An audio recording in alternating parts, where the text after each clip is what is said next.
back in the old days, when we used to create current state maps, and we don't do it this way anymore.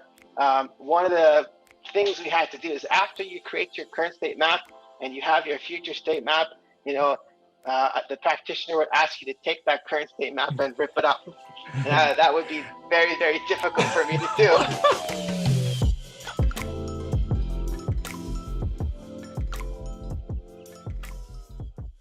Hey man, how's it going? Sean, how you doing, man? How you been?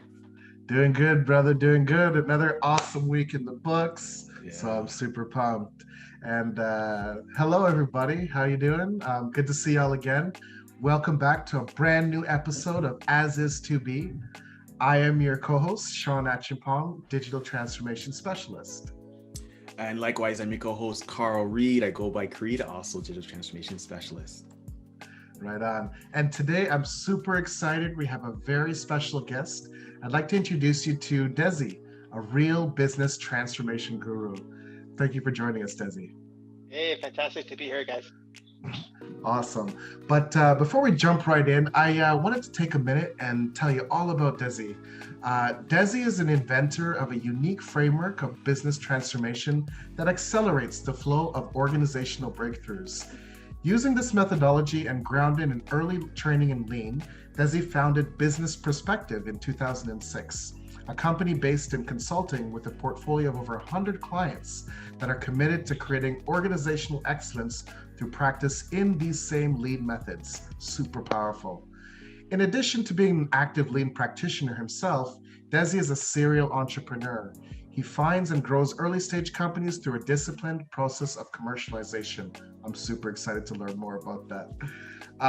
And final thing I'll mention is that his passion for his work is matched by a deep empathy for the human condition. Desi spends his spare time as a mentor and a life coach for young professionals, business owners like Carl and myself, executives and parents. So again, thank you so much. We're super excited, Desi. Hey guys, my pleasure to be here. Yeah, I'm glad you're able to come on the show, Desi. Full disclosure and truth be told, Desi and I go way back. He's one of my first mentors. I had one prior to Desi, but this was my first mentor from a consulting perspective.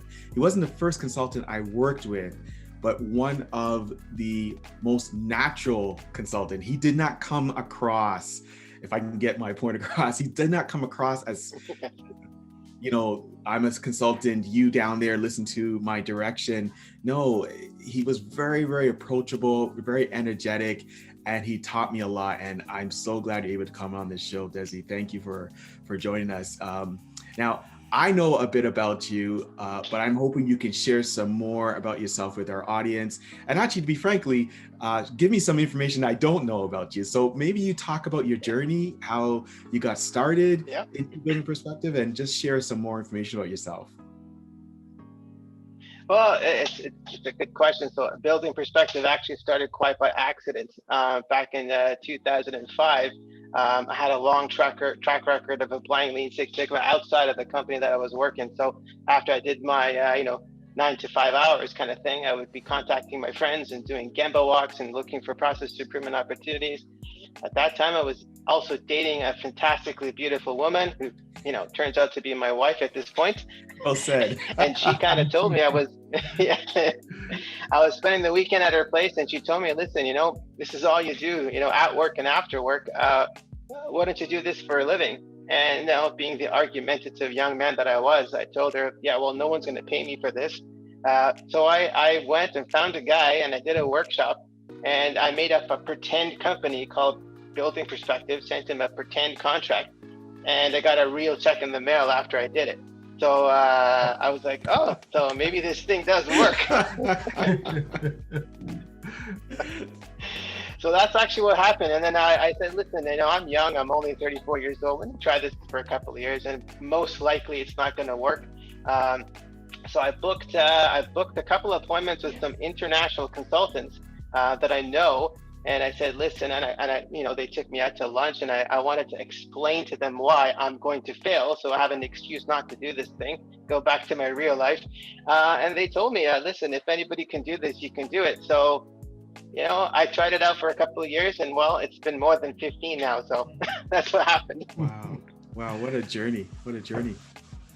As a follow-up to that, and frankly, there's definitely a lot of knowledge at the table for small business owners like ourselves, like Carl and myself. What recommendations would you suggest to commercialize knowledge from the individual to a team level, and even to like an enterprise caliber level service? Yeah, no, it's a great question. And the key word you mentioned there is the word commercial. So the minute you say commercial, we have dollar signs attached to it. So spoken in a lean kind of language, we want to develop a product that a customer wants to pay for. I know there's a lot of wonderful things that I do that no customer would ever want to pay for. So the act of commercialization is taking something that you're passionate about and transforming it into something that the customer really wants to buy. And that's the key thing. And the customers only buy things that they recognize. So very few customers, if they don't know about the word Lean Six Sigma, they're not going to buy Lean Six Sigma because it might not be a word that they recognize. So you have to take what you know and package it. And when I say package it, I mean, the way it sounds, the way it looks, the way it feels, everything about it into something that's familiar to the customer. So if you sell whatever you sell, make it look like an apple, a pear, a couch, make it look like something that the customer can recognize and purchase easily, right? That's really what you want to do. And I'm simplifying the process of commercialization. It does take some thinking. And what I like to do is I found out over time that when I use whatever is in my head, I end up getting recycled ideas. So when I go through the process of commercialization, I bring in other people to the table. I bring in artists, I bring in old people, young people, programmers, bricklayers, whatever it is, because they actually give me a perspective of how to convert knowledge into a product. They have a way of looking at things that's not entrenched in my own body of knowledge and therefore quite valuable. Fantastic. As a follow-up to that, like regarding products and shaping the methodology into something consumable, one of the products that you've created that I really admire is called the 4 Pillars. Can you elaborate and share what motivated you to create this concept and a little bit about it, how it works? Yeah, so the motivation is a bit of a sad story. Way back in my youth, like a lot of human beings on this earth, there's a point in time where you're impacted by a lot of suffering, and it's quite transformative. So at that time, I was fresh out of a divorce. My father had passed away, my dog died, and 2 of my friends have died from critical illnesses. And so I was at a point where it's not that I didn't know what I wanted to do. I didn't want to do anything. And interestingly, in the middle of that, I was signed up for a concert tour back in India. I took a plane there. I found myself in Germany waiting in the boardroom. I was like, I'm not in my home. I'm not in India. I'm in the middle of nowhere. It's 2 a.m. And at that point, somehow my mind just freed up. And I recognized that the thing that I practice which is process improvement, which is business process improvement, is only 1/4 of what we need to live a happy and sustainable life. And that was a very humbling experience for me because, when you're a process improvement guy, all you want to do is improve processes. If you're a bricklayer, all you want to do is build brick walls. If you're a programmer, you want to code everything. And I saw that I saw that in myself too. I saw that hankering in myself, and that's where the 4 pillars were born. I realized kind of at a global level that everything gets created, everything gets sustained, everything gets improved, and everything actually gets destroyed. And that improvement piece is only 1/4 of it. In fact, if you humble yourself a little bit, there's no real necessity to improve anything. You can accept the world the way it is. You can accept the people, the relationships, and be happy with that, because happiness is an independent variable. And us process improvement people, we're inclined to improve everything, right? But we have to take a step back and say, is that the contribution I need to make right now, right? And so that kind of wisdom set upon me at that time, and that's kind of where the beginnings of the 4 pillars was born.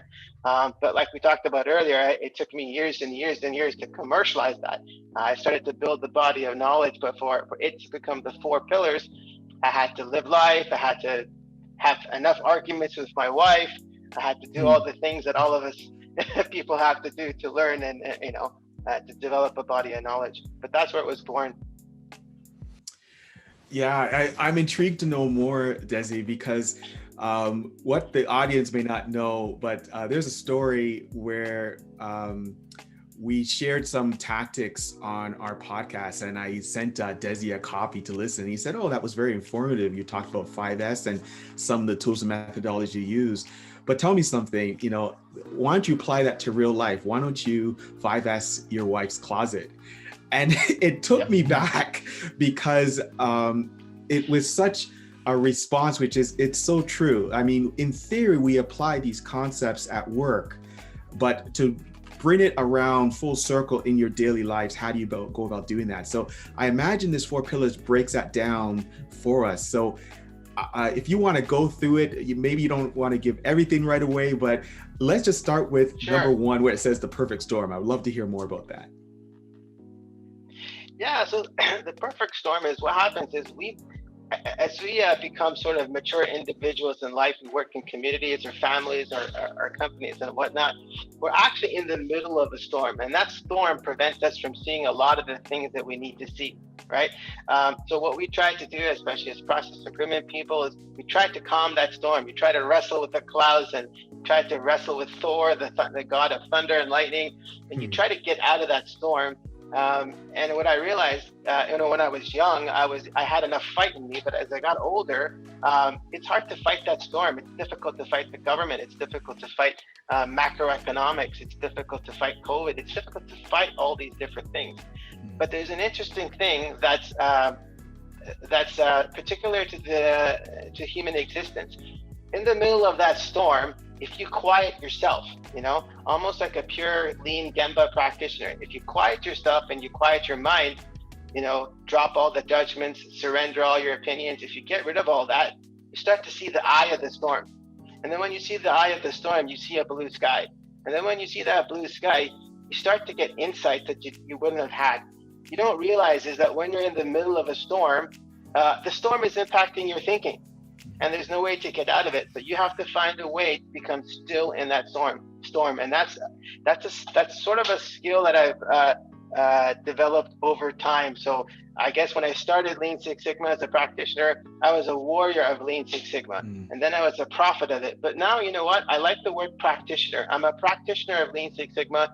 It doesn't imply that I'm an expert or a novice. It doesn't imply that I'm hacking down processes and changing organizations and people's livelihood.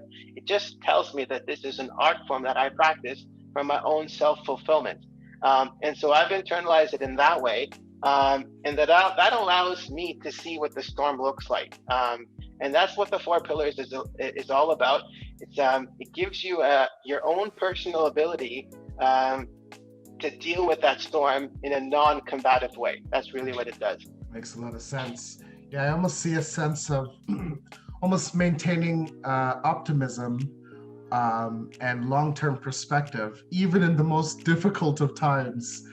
Absolutely. One of the things you mentioned earlier about sustain and destroy, they're quite intriguing to me. I'm wondering if there's a correlation, because I totally understand, I feel like I understand sustaining over the long term. Whatever you build, you want it to grow and self-exist in some capacity. How does that correlate with the destroy stage of things? It's a good question. So the thing is, some things that we do are quite visible. So when we create anything in life, it's visible. When we create a process and sustain a process, it's quite visible. There's a lot of destruction that goes on that's, when I say it's invisible, we don't notice it. And I'll give you an example. If you have a canvas, a painting canvas, and you're going to paint on that, in your mind, you're creating a picture. From a different perspective, the whiteness or the blankness of the canvas is being destroyed. So you don't see that. What you see is the picture, but you don't see the canvas disappearing. So really the way things operate in life is destruction is a prerequisite for creation. And you can see that in a simple methodology like 5S. What are you trying to do in the very beginning of 5S? The first S is to get rid of things that you don't need. That's an act of destruction, but we don't recognize it that way. So when you start to get awareness about the positive impacts of destruction, you can actually use it intentionally. And then you start to remember that destruction is a necessary prerequisite to anything that you create. In fact, if you don't empty the cup, if you don't get rid of stuff first, it's really difficult to fill things in. And some of that thinking is always intuitively built into Lean Six Sigma. So, for example, back in the old days, when we used to create current state maps, and we don't do it this way anymore. One of the things we had to do is after you create your current state map and you have your future state map, the practitioner would ask you to take that current state map and rip it up. That would be very, very difficult for me to do. That's before my time, man. I don't remember that at all. That was the old days, right? So, and the reason they want you to do that is they want you to understand the current state, but they want you to destroy it in order to create a breakthrough future state. That's what they really want you to do. So these are some of the older practices. Back in the day, for example, Gemba walks were always done backwards. You never started from the beginning to the end. You always started from the end to the beginning. These kinds of habits do require a bit more sophistication and leadership to do. But to get back to your question, destroying things is a very important part to creating things. Otherwise, you just keep putting too many things in your corporate vault. There's too many things there that you don't need. I love this concept of the practitioner. Very similarly, Desi, and thanks you for your patience, because I know at the beginning when you first and I engaged, I was at the very beginning where it was hardcore Six Sigma Lean, and here are the 25 tools I need to use, and you're like, maybe. Or these are 5. These are possibly 5 you want to use in this scenario, and it showed over time how we transitioned into that thinking as a practitioner. Can you keep walking me through some more of the 4 pillars? What would be number 2, and what's a brief description of that? Yeah, so number 2 is all of us need that. You see, we're also committed to efficiency and effectiveness, but really human beings are naturally, innately committed to happiness. Even when you're, angry and upset, those are the emotions you want to go through in order to become happiness. So in order to become happy. So the first thing is to figure out what is it that makes you happy? What's the kind of life, the kind of lifestyle that makes you happy? And if you know what makes you happy, that's your true north. And I'm going to tell you something. You don't actually get to choose your happiness as much as you think. Your happiness, your true north, is actually innate to who you are. It's just like a flower. You can't have a flower grow. A tulip is growing and say, no, I want to be a tree. No, a flower's best way to be happy. A tulip's best way to be happy is to be a tulip. So you gotta rather than say design your true north or your for happiness, you gotta discover or be aware of it. Now, once you know what that is, then you can tweak the effectiveness and efficiency of the different processes in your life to optimize happiness, and that's the best way to live. Sometimes if we forget about happiness, we think other things are more important. It could be money, it could be assets, it could be our looking good, like our egos and all that kind of stuff. But if you keep happiness to be your number one true north, the thing you're committed to, you could tweak everything else. In fact, Lean Six Sigma is actually fundamentally a very refined and systematic way of creating happiness in people and organizations and communities, and that's my opinion of what Lean Six Sigma is meant for. It's not fundamentally meant to create efficiency and effectiveness.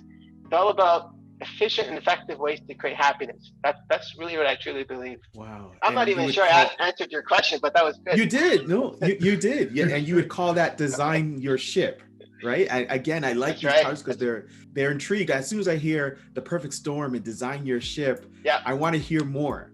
And I want to go a little bit off the cuff, Sean and Desi, if you don't mind. Normally we would go to the stage and we say, okay, well, how can we follow you more? How can we learn more about you? But for the audience, we just got our LinkedIn Live. Let's just do a clap for that. We got our LinkedIn Live access. Yeah, fantastic. Right? And yeah, absolutely. And so I wonder, Desi, if we can, in asking that question, how can we follow you? Could we do this again, but really break down these 4 pillars in a live format? What do you think, Sean? Yeah, that would be fantastic. Bring people to the table and have a live format. We can get down into the specifics of the 4 pillars. Yeah. And so what's your thoughts? Should we name the other, 1, 2, 3, 4, name 3, 4, or leave that as a surprise for the live? Like, what format do you think? Sean, do you have any thoughts on that? Oh, I think this is a perfect segue. Yeah, because as we're talking with you, Desi, I'm just, just taking it all in. Like, oh my gosh, I have everything you're saying. It just expands to more and more questions and more thoughts, and even I'm reflecting in myself. Yeah, my ability to take away the old so that I can make room for the new, so to speak. Yeah. So I would love an opportunity to do a live session with you. Yeah, that'd be fantastic. I think a good way to do it is just for me to talk about really quickly, almost like a recipe. What are the 4 pillars? This is how you do it. Boom, boom, boom. Some things can be communicated in 5, 10, 15 minutes. You don't need 2 hours to communicate it. And then we can dive straight into, okay, well, I got this situation. How would I do this? And then I can show you how the different pillars work to make that happen. So. Oh, that's good, because I can get some free therapy too. I mean, I'm hearing what you're saying, and now I'm going to come up with some questions the next time we meet. I don't know about you, Sean, but I'm going to get some free consultancy services from Desi right now. Oh man, I'm eating it all up, brother. I'm eating it all up. This is super cool. Yeah, I'm totally down. Let's do this. Okay, all right. So let's break from script. Go ahead, Desi. Yeah. I just wanted to mention that, it's more than just philosophical and academic. I've actually bought companies outside of Lean Six Sigma. I bought product companies and brought people together, investors, engineers, operations folks, and they all went through the 4 pillars. And those companies grew, and I sold them. And so I've applied it to the corporate setting. I've also applied it to distressed families that have had tragedies in their lives. Not able to pay their bills. They created a future state and they went to the 4 pillars, and they're living happy, healthy lives now. So it's a practice that I've refined by actually, working on it and spending time developing the mechanism with real people. So. Wow. And then that's the real people that we need to include in our LinkedIn Live. So we got to figure out, I think we have a placeholder date.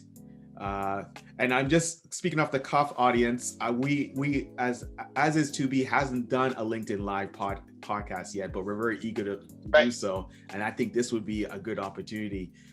Sean, do you want to maybe close this off, and then maybe we will, share when we are planning to do the next part 2 of this, perhaps? Absolutely. I mean, overall, I feel like we might be in the end of this one session, but this is just the beginning of so much more. So absolutely. So there you have it, folks. We're just the beginning of a super amazing topic. 4 pillars breakdown. We're bringing it to you live. Thank you again, Desi, for joining us, and I'm looking forward to the live session. Thank you, Carl, and as always, it's been a preach, brother. Likewise, man. Thank you for Desi for joining. Yeah, and hey, my pleasure, and my gratitude to you guys. Awesome. Thank you. And to everybody, just as always, I want everyone to stay cool, and remember, you can live your life as is, or you can chase a dream of where you want to be, where you want your future to be. Peace.